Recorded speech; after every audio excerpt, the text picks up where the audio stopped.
안녕하십니까. 부동산 읽어준 남자 부통령입니다. 오늘은 미국 주식을 적금처럼 차곡차곡 모으자는 바보들에 대해서 이야기해볼까 합니다.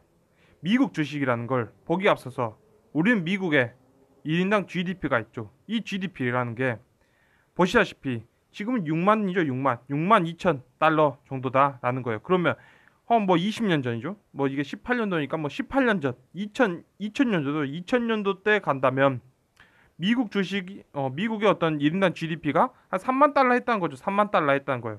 그랬던 이 3만 달러가 18년, 19년 됐을 때 6만 달러 때까지 왔다는 거죠. 6만 달러 때까지 왔다. 이 말은 뭐냐면 과거 300원, 3,000원짜리 했던 커피가 6,000원이 됐다는 얘기예요.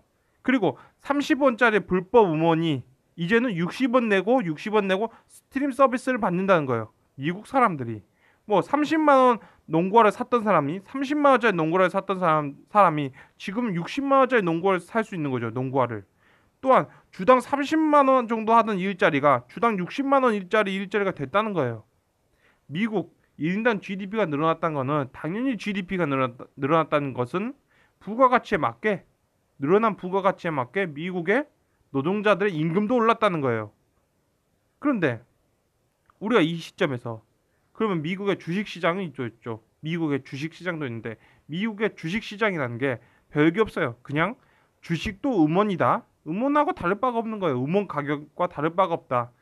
미국의 주식도 그냥 아이유의 굿즈 상품이라고 보면 돼요. 그냥 이건 아이유의 음원이고 아이유의 굿즈 상품이다라고 보면 되는 거죠. 그래서 아이유의 팬클럽 있죠. 아이유 팬클럽. 아이유의 팬클럽에 이게 GDP가 이렇게 올랐다는 건 아이유 팬클럽의 소득도 올랐다는 거예요. 소득도 올랐다. 마찬가지로 아이유 음원이죠. 음원 가격 및 굿즈 가격도 당연히 소득이 아이유 팬클럽 소득이 올라가면 당연히 굿즈 가격도 비싼 걸 팔 수 있는 거죠. 비싼 걸 팔 수 있다는 거예요. 비싸게 팔 수 있다는 거죠. 즉 아이유의 팬클럽의 소득이 이렇게 올라가고 있었는데 1990년도, 2000년도 이렇게 올라가고 있었는데 2007년에 경제 위기를 겪은 거죠, 미국이. 자, 이게 올라가고 있었다는 거예요. 소득은 올라가고 경제 위기를 왔다 해서 소득이 이렇게 내려왔다. 아, 이렇게 내려와 버렸다. 그것도 아니야.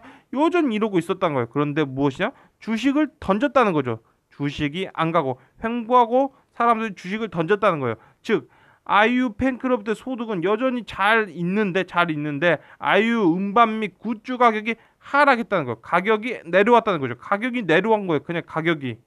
즉 그렇다면 결론은 무엇이냐면 아이유의 팬클럽 소득은 증가하는데 아이유 음반 및 굿즈 가격은 소득이 증가하면 이 굿즈 가격도 올라야 된다는 거. 올라야 된다. 언젠가는 올라간다.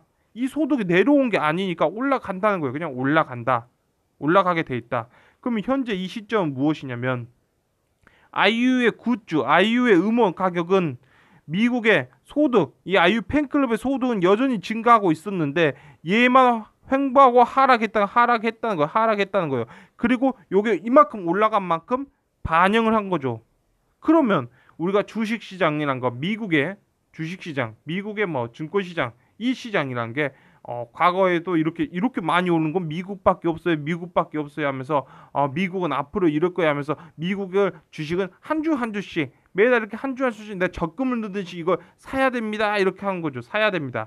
라고 하는 시점이 바로 이 시기인 거예요.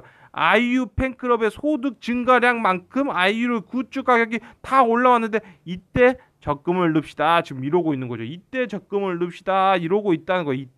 이때 이러고 있다는 게 말이 되냐라는 거죠. 그런 거죠. 그러면 진짜 적금을 넣고 아이유 음원 굿즈를 사재기 할 때는 이 시점에 샀어야죠. 이 시점에 샀어야 되죠. 그리고 이 시점에 도달해서는 적금을 찾고 아이유의 제품은 중고나라에 올려서 비싸게 팔아먹어야 되는 거죠. 사실은 그런 거예요. 사실 이렇게 팔아먹어야 될 시기다. 그 정도로 올라와 있다는 거예요. 그 정도로.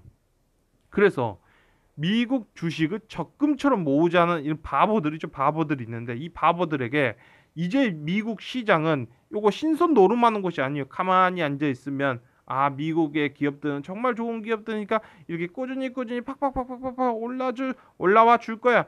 요게 아니란 거예요. 지금의 이제 미국 시장이죠. 미국의 지수, 미국이 성장해 지금 안 올라간 게 아니라 요만큼 올려버린 거예요. 요만큼 올려놓은 요 시장이죠. 요만큼 올려놓은 요 시장 이 시장이 아닌 바로 요 시장이죠. 지금 3만 달러를 근접하는 바로 요 시장은 무엇이야? 이젠 전쟁터라는 거죠. 전쟁터. 가만히 앉아 있으면 떡을 넣어주는 그런 게 아니죠. 그래서 스피드, 집중력, 노름이 정신력이 필요한 그런 시장이라는 거예요. 전쟁터의 시장이다. 바로 그런 시장이라는 거예요. 그래서 미국 주식을 적금처럼 따박따박 하나씩 하나씩 모아나가자. 참 바보 같은 생각이죠. 참 바보 같은 생각. 그래서 그렇게 적금처럼 넣고 싶으면 실제로 적금처럼 넣어야 되는 건 무엇이다? GDP만큼 오르지 않은 그런 자산을 찾아서 적금처럼 넣어야 되겠죠. 오늘은 미국 주식을 적금처럼 모으자는 바보들, 특히 대한민국 사람들이 관심을 가지면 사실상 끝물이다. 라는 그런 걸로 오늘 영상을 마쳐볼까 합니다. 지금까지 시청해 주셔서 너무나 감사합니다.